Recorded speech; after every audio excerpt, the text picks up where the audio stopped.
गलत समय में सहवास करने से पैदा हुए ये दो दैत्य शास्त्रों में सहवास करने का उचित समय बताया गया है। संधिकाल में उच्च स्वर, सहवास, भोजन, यात्रा, वार्तालाप, शौचादि करने का निषेध बताया गया है। 24 घंटे में 8 प्रहर होते हैं। जब प्रहर बदलता है उसे संधि काल कहते हैं। प्रातः और शाम की संधि महत्वपूर्ण होती है।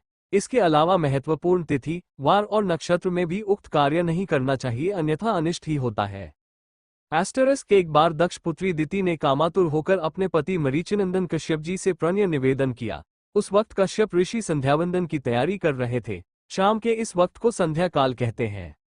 एस्टेरिस्क कश्यप जी ने कहा, तुम एक मुहूर्त ठहरो। यह अत्यंत घोर समय चल रहा है जबकि राक्षसादि प्रेत योनि की आत्माएं सक्रिय हैं और महादेव जी अपने तीसरे नेत्र से सभी को देख रहे होते हैं, इसीलिए यह वक्त संध्यावंदन का है। एस्टेरिस्क लेकिन दिति कामदेव के वेग से अत्यंत बेचैन हो बेबस हो रही थी। कश्यप जी ने तब कहा, इस संध्याकाल में जो पिशाचों जैसा आचरण करते हैं वे नरकगामी होते हैं। एस्टेरिस्क पति के इस प्रकार समझाने पर भी दिति नहीं मानी और निर्लज होकर उसने कश्यप जी का वस्त्र पकड़ लिया। तब विवश होकर उन्होंने इस शिव समय में देवों को नमस्कार किया और एकांत में दिति के साथ समागम किया। एस्टेरिस्क समागम बाद दिति को इसका पश्चाताप हुआ। तब वह कश्यप जी के समक्ष सिर नीचा करके कहने लगी, भूतों के स्वामी भगवान रुद्र का मैंने अपराध किया है, किंतु वह भूतश्रेष्ठ मेरे इस गर्व को नष्ट न करे। मैं उनसे क्षमा मांगती हूँ। एस्टेरिस्क फिर कश्यप जी बोले, तुमने अमंगल समय में सहवास की कामना की, इसलिए तुम्हारी कोख से 2 बड़े ही अधम पुत्र जन्म लेंगे। तब उनका वध करने के लिए स्वयं जगदीश्वर को अवतार लेना होगा।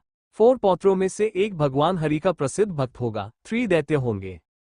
एस्टेरिस्क दिति को आशंका थी कि उसके पुत्र देवताओं के कष्ट का कारण बनेंगे, अतः उसने 100 वर्ष तक अपने शिशुओं को उदर में ही रखा। इससे सब दिशाओं में अंधकार फैल गया। इस अंधकार को देख सभी देवता ब्रह्मा के पास पहुंचे और कहने लगे कि इसका निराकरण कीजिए। एस्टेरिस्क ब्रह्मा ने कहा कि पूर्वकाल में सनकादि मुनियों को वैकुंठ धाम में जाने से विष्णु के पार्षदों जय और विजय ने अज्ञानतावश रोक दिया था। उन्होंने क्रोध होकर उन दोनों पार्षदों को श्राप दे दिया कि वे अपना पद छोड़कर पापमय योनि में जन्म लेंगे। ये दोनों पार्षद ही पतित होकर दिति के गर्भ में बड़े हो रहे हैं। एस्टेरिस्क सृष्टि में भयानक उत्पात और अंधकार के बाद दिति के गर्भ से सर्वप्रथम 2 जुड़वा पुत्र जन्मे, हिरण्यकशिपु तथा हिरण्याक्ष। जन्म लेते ही दोनों पर्वत के समान दृढ़ तथा विशाल हो गए। ये दोनों ही आदि दैत्य कहलाए। एस्टेरिस्क बाद में सिंहिका नामक एक पुत्री का जन्म हुआ। श्रीमद्भागवत के अनुसार इन 3 संतानों के अलावा दिति के गर्भ से कश्यप के 49 अन्य पुत्रों का जन्म भी हुआ, जो कि मरुदन कहलाए। कश्यप के ये पुत्र निसंतान रहे, जबकि हिरण्यकश्यप के 4 पुत्र थे, अनुहल्लाद, हल्लाद, भक्त प्रहलाद और संहलाद।